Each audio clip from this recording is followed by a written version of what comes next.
तो एपिसोड की स्टार्टिंग में दिखाया जाता है कि वह पर्सन सोरा और रूना को उसके साथ चलने के लिए बोलता है, पर सोरा और रूना उसे मना कर देती है। जो सुनते ही वह पर्सन बोलता है, तुम दोनों इस जगह पर मुझे काफी ज्यादा पसंद आ गई हो, तो अब तुम मुझे यहाँ पर मना नहीं कर सकती हो। तभी रेन बीच में आता हुआ बोलता है, आखिर तुम हो कौन और इस जगह पर तुम्हारी प्रॉब्लम क्या है। अब वह पर्सन अपना इंट्रोडक्शन देते हुए बोलता है, मेरा नाम एडगर है और मैं होराइजन का प्रिंस हूँ। तो सोरा और रूना, तुम दोनों मेरे साथ चलने के लिए तैयार हो जाओ, क्योंकि तुम दोनों मेरे साथ काफी ज्यादा खुश रहोगी। पर वह दोनों एडगर को मना कर देती है और बोलती है कि इस जगह पर बस रेन ही उनका मास्टर बन सकता है और कोई नहीं। यह सुनते ही एडगर बोलता है, तो तुम प्यार से नहीं मानोगी तो ठीक है। जिसके बाद वह अपने सोल्जर्स को उन दोनों को पकड़कर लाने के लिए बोलता है। अब एडगर के सभी सोल्जर्स सोरा और रूना के साथ रेन को भी चारों ओर से घेर लेते हैं, पर रेन काफी आसानी से उन सभी सोल्जर्स को हरा देता है। जो देखकर एडगर अपने सोल्जर्स पर चिल्लाते हुए बोलता है, आखिर तुम सभी लोग इस जगह पर क्या कर रहे हो? तुम यहाँ पर एक मामूली से लड़के को नहीं हरा पा रहे हो। तभी रेन बोलता है, एडगर तुम्हें हार मान लेनी चाहिए, क्योंकि मैं किसी भी कीमत पर सोरा और रूना को तुम्हारे हवाले नहीं करूंगा। तभी एडगर बोलता है, इस जगह पर एक बार जो चीज मुझे पसंद आ जाती है वह मैं किसी भी कीमत पर लेकर ही रहता हूँ। जिसके बाद वह अपने सोल्जर से बोलकर उस जगह मौजूद सभी लोगों को हॉस्टेज बना लेता है। और अब वह बोलता है, अगर अब तुमने मेरी बात नहीं मानी तो तुम्हारी वजह से इन सभी लोगों को हर्ट होगा। तो अब तुम रूना और सोरा को मेरे हवाले कर दो। अब यह सब देखकर रेन काफी परेशान हो जाता है और सोचने लगता है कि मैं यहाँ पर बस एक टाइम पर एक ही आदमी को बचा सकता हूँ, तो अब मुझे क्या करना चाहिए? अच्छा होता कि अभी मेरे साथ कानडे और टानिया भी इस जगह पर होती, पर अब मैं बुरी तरीके से फंस गया हूँ। तभी रेन के दिमाग के अंदर कई सारे मैजिक सर्कल बनने लगते हैं, जो देखकर उसे कुछ भी समझ में नहीं आता है। और तभी रेन को फील होता है कि वह उस जगह पर एक नए मैजिक स्पेल का यूज कर सकता है। तभी एडगर चिल्लाते हुए बोलता है, रेन क्या तुम इस जगह पर इन मासूम लोगों को मरने दोगे? मुझे पता है तुम ऐसा नहीं चाहते हो कि मैं इन सभी लोगों को मार दूं। रेन बोलता है, तो फिर ठीक है, तुम्हारे सवाल का बस अब मेरे पास यही जवाब है। और अब वह अपने नए मैजिक स्पेल का यूज करता है, जिससे रेन के चारों ओर कई सारे मैजिक सर्कल बन जाते हैं। और अब उन सभी मैजिक सर्कल के अंदर से फायरबॉल निकलकर एडगर के सभी सोल्जर्स को जाकर एक साथ लगते हैं। अब रेन की इस पावर को देखकर रूना और सोरा भी काफी ज्यादा हैरान होती है। उसी वक्त रेन वहां पर पास में पड़ी एक स्वॉर्ड उठाकर उसे एडगर के ऊपर पॉइंट करता हुआ बोलता है कि अगर आज के बाद तुम मुझे यहाँ पर कहीं आसपास भी दिखे तो मैं तुम्हें जिंदा नहीं छोड़ूंगा। और अब यह सुनकर एडगर अपने सोल्जर्स के साथ वहां से चला जाता है। अब रूना और सोरा रेन को थैंक्स करती है। तभी वहां पर आसपास मौजूद सभी लोग रेन के पास आकर उसकी तारीफ करने लगते हैं। तभी एक बूढ़ी औरत आगे आते हुए बोलती है, तुमने इस जगह पर सभी की जान बचा ली, तो अब तुम्हारे पास टाइम है, तुम होराइजन छोड़कर अभी यहाँ से भाग जाओ, इसी में तुम्हारी भलाई है। जो सुनकर रेन को कुछ भी समझ में नहीं आता है। वहीं पास के ही एक टावर पर बैठा आरियोस यह सब कुछ देख रहा होता है। अब इनमें आकर रूना और सोरा कानडे और टानिया को उन सभी चीजों के बारे में बताने लगती है जो उनके साथ हुई। तभी सोरा बोलती है, रेन की यह नई पावर कमाल की है, जो उसे हमारे साथ कॉन्ट्रैक्ट करके मिली है। रेन बोलता है, तुमने बिल्कुल सही कहा, जब मैंने टानिया के साथ कॉन्ट्रैक्ट किया था तब मुझे काफी ज्यादा मात्रा में मैजिकल पावर मिली थी, पर मैं उसे ठीक से कंट्रोल करना नहीं जानता था। पर अब तुम दोनों से कॉन्ट्रैक्ट करने के बाद मैं उस मैजिकल एनर्जी को काफी अच्छी तरीके से कंट्रोल कर सकता हूँ।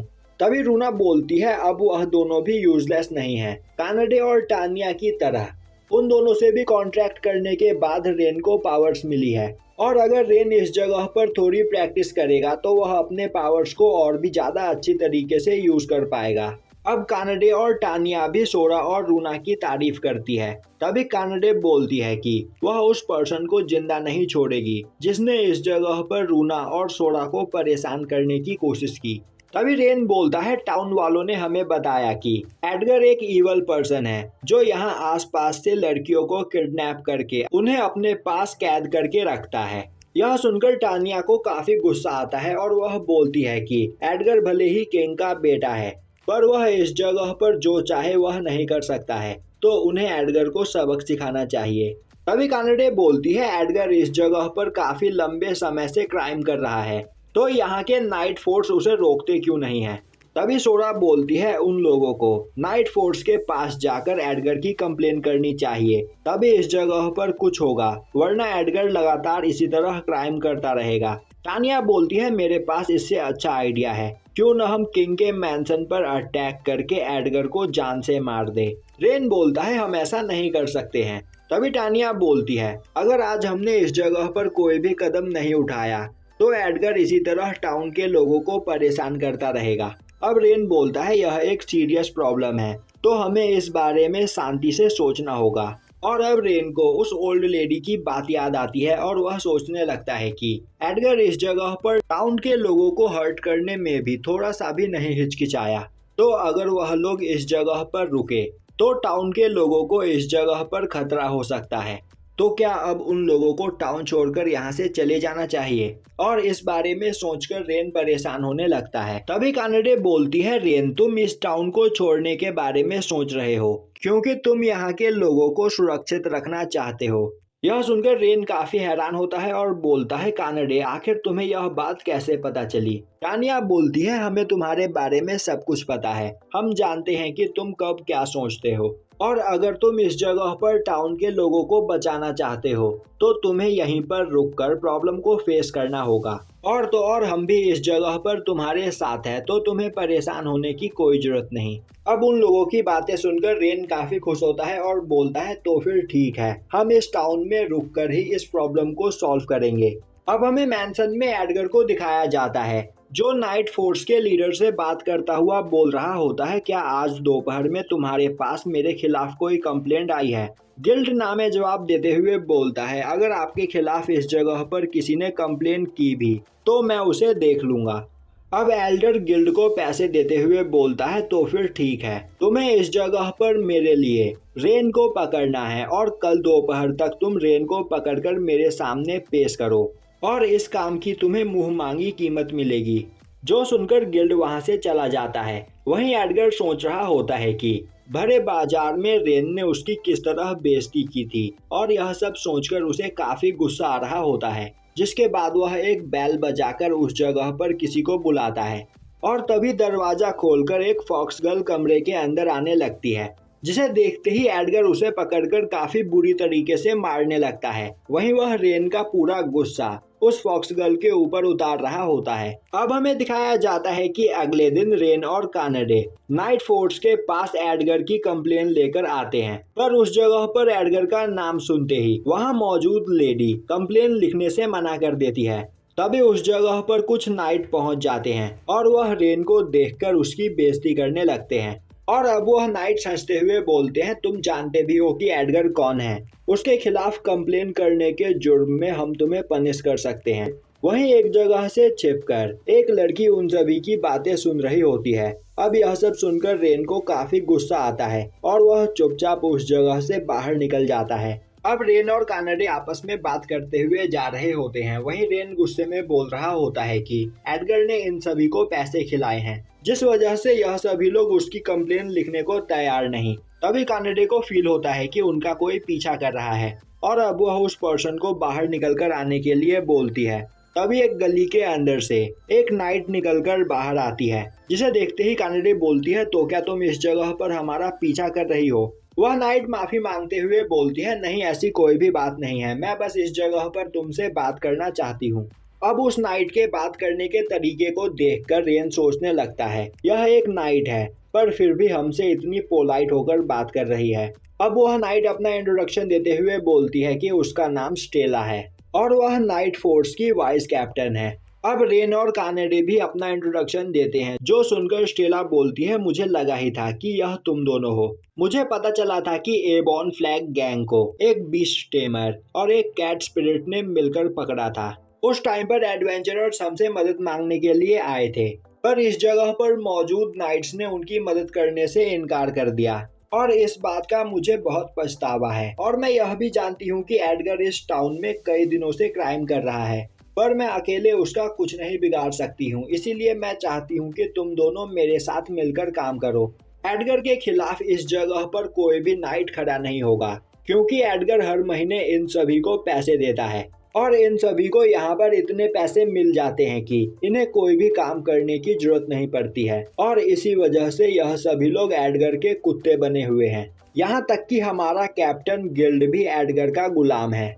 पर अब मैं यह सब कुछ रोकना चाहती हूँ और इस काम में मुझे तुम्हारी मदद चाहिए। अब यह सब सुनकर रेन सोचने लगता है कहीं यह एडगर की कोई चाल तो नहीं। तभी कानडे बोलती है, नहीं रेन, यह यहाँ पर बिल्कुल सच बोल रही है। अब कानडे की बात सुनकर रेन स्टेला की मदद करने के लिए तैयार हो जाता है। तभी स्टेला बोलती है, पर मेरे साथ मिलकर काम करने से पहले तुम्हें यह बताना होगा कि आखिर तुम इस जगह पर एडगर को क्यों पकड़ना चाहते हो। रेन बोलता है, वह इसीलिए क्योंकि मैं अपने आंखों के सामने क्राइम होता हुआ देखकर चुप नहीं बैठ सकता हूँ। जो सुनते ही स्टेला हंसने लगती है और बोलती है, तुम सच में काफी ज्यादा काइंड हो। और अब वह रोने लगती है और रोते हुए बोलती है कि वह भी पहले रेन की ही तरह हुआ करती थी, पर वह उस टाइम हिम्मत नहीं दिखा पाई, जिस वजह से आज इस टाउन की यह हालत है। तभी रेन उसे शांत करते हुए बोलता है, अभी भी ज्यादा देर नहीं हुई है, तुम अगर चाहो तो अभी सब कुछ ठीक कर सकती हो। और अब वह दोनों एक साथ काम करने के लिए तैयार हो जाते हैं। तभी कानडे बोलती है, तो फिर ठीक है, हम सीधा एडगर पर अटैक करके उसे मार देंगे। स्टेला बोलती है, हम ऐसा नहीं कर सकते हैं, और अगर हमने ऐसा किया तो हमें ट्रेडर कहा जाएगा, तो इसके लिए हमें अच्छे से प्लानिंग करनी होगी। रेन बोलता है, तो फिर क्यों ना हम इस जगह पर मौजूद सभी करप्ट नाइट्स को भी मार दे, जिसके बाद हमें कोई भी प्रॉब्लम नहीं होगी। अब वह सभी लोग एक वेयर हाउस में मिलते हैं, जहां स्टेला अपने साथियों को भी लेकर आती है, जिसके बाद वह सभी लोग प्लानिंग करते हैं। अब रेन जाकर उस वेपन स्मिथ के पास से अपना बनाया हुआ वेपन भी लेकर आता है, जिसके बाद वह सभी लोग पूरे टाउन में एक रूमर फैला देते हैं, जिस रूमर की वजह से सभी करप्ट नाइट एक जगह पर इकट्ठा होंगे। अब रात होते होते गिल्ड कई सारे नाइट्स के साथ उस वेयर हाउस के बाहर आ जाता है। वहीं उन सभी लोगों को एक जगह पर इकट्ठा देखकर रेन बोलता है, अब टाइम आ गया है इस काम को अंजाम देने का। अब गिल्ड अपने सभी साथियों को ऑर्डर देता है कि हम सभी लोग एक साथ इस वेयर हाउस के अंदर जाएंगे, और जैसे ही उस जगह पर तुम्हें कोई दिखाई दे उसे जान से मार देना। अब गिल्ड अपने साथियों के साथ उस वेयर हाउस के अंदर घुसता है, जहां काफी अंधेरा होता है। तभी गिल्ड के एक साथी पर अटैक करके उसे कोई मार देता है, जो देखते ही गिल्ड अपने सभी साथियों को वेयर हाउस से बाहर निकलने का ऑर्डर देता है, पर उसी वक्त वेयर हाउस का दरवाजा बंद हो जाता है और अब बाहर से रूना और सोरा अपने मैजिक का यूज करते हुए आइस पावर से दरवाजे को ब्लॉक कर देती है। और अब वेयर हाउस में मौजूद सभी नाइट्स पर एक के बाद एक लगातार अटैक होता है और वह सभी लोग मारे जाते हैं। और यह अटैक रेन अपने गिमिक ग्लव से कर रहा होता है, जो उसने ओल्ड मैन से बोलकर स्पेशली डिजाइन करवाया होता है। अब रेन गिल्ड पर अटैक करता है, पर गिल्ड रेन के अटैक को डिस्ट्रॉय कर देता है और बोलता है, तुम इस जगह पर मुझे अंडर एस्टिमेट कर रहे हो और अब मुझे तुम्हारी लोकेशन पता चल चुकी है। जिसके बाद गिल्ड उस जगह पर स्टेला और रेन को देखता है। तभी स्टेला बोलती है, गिल्ड इस जगह पर सरेंडर कर दो, क्योंकि पहले ही तुम्हारे नाइट फोर्स को डिस्ट्रॉय किया जा चुका है, तो अब इस जगह पर फाइट करने का कोई फायदा नहीं। गिल्ड हंसता हुआ बोलता है, तुम्हें क्या लगता है तुम इतनी आसानी से मुझे हरा सकती हो? यह सुनते ही स्टेला बोलती है, रेन अब तुम इस जगह पर रुको, इससे आगे का सब कुछ मैं संभाल लूंगी। जो सुनते ही गिल्ड हंसता हुआ बोलता है, तो तुम ही रेन हो, आज सच में मेरा लकी दिन है। मैं स्टेला के साथ साथ आज तुम्हें भी मारकर अपना काम इस जगह पर जल्द से जल्द कंप्लीट करूंगा। अब स्टेला और गिल्ड उस जगह पर आपस में फाइट करने लगते हैं। तभी गिल्ड एक पंच करके स्टेला को दूर फेंक देता है। अब गिल्ड बोलता है, स्टेला आज तक तुम यह नहीं समझ पाई हो कि इस वर्ल्ड में जस्टिस जैसी कोई भी चीज एग्जिस्ट नहीं करती है। जस्टिस पाने के लिए इस जगह पर हमें करप्ट और पावरफुल बनना होता है। स्टेला बोलती है, मुझे ऐसा नहीं लगता, और अब उसे एक फ्लैशबैक याद आता है, जिसके बाद वह काफी तेजी से गिल्ड पर अटैक करके उसे मार देती है और अब वह वहां पर रोने लगती है। दूसरी ओर मैंसन में एडगर उस फॉक्स गर्ल को बुरी तरीके से मार रहा होता है। तभी उस जगह पर आरियोस की एंट्री होती है, जो हंसता हुआ बोलता है, एडगर तुम्हें क्या लगता है तुम इतनी आसानी से रेन को इस जगह पर हरा पाओगे? अब उसे देखते ही एडगर डर जाता है और बोलता है कि आखिर तुम कौन हो। आरियोस बोलता है, मैं बस तुम्हारा एक शुभचिंतक हूँ जो इस जगह पर तुम्हारी मदद करना चाहता हूँ। रेन इस जगह पर जैसा दिखता है वैसा है नहीं। वह एक बीस्ट टेमर है जो अल्टीमेट स्पीसीज को कंट्रोल कर सकता है, तो तुम्हें उसे अंडर एस्टिमेट नहीं करना चाहिए। अब अल्टीमेट स्पीसीज का नाम सुनते ही एडगर काफी खुश हो जाता है। तभी आरियोस बोलता है, तुम खुश क्यों हो रहे हो? रेन आज तक जिसके भी पीछे पड़ा है उसने उसकी जिंदगी बर्बाद कर दी है। वह धीरे धीरे तुमसे तुम्हारा सब कुछ छीन लेगा, फेम, पैसा, पावर, सब कुछ, और तुम उसका कुछ नहीं बिगाड़ पाओगे। यह सुनते ही एडगर चिल्लाते हुए बोलता है, मैं ऐसा कभी नहीं होने दूंगा। तभी आरियोस उसे वह रिंग देता है और बोलता है कि मैं यहाँ पर तुम्हारी मदद करने के लिए आया हूँ, तो इस रिंग की पावर का यूज करो। यह रिंग तुम्हारी मदद करेगा रेन को हराने में, और यह रिंग तुम्हें इतना पावर देगी जिससे तुम अपने ही हाथों से रेन को मार पाओगे। जो सुनते ही एडगर काफी ज्यादा खुश हो जाता है। वहीं आरियोस बोल रहा होता है, नेगेटिव एनर्जी, मैंने इस काम के लिए बिल्कुल सही इंसान को चुना है। नेगेटिव एनर्जी के साथ मर्ज होकर इस रिंग की पावर लगातार बढ़ती ही चली जाती है।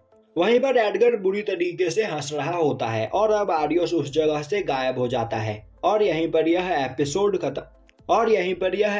खत्म हो जाता है।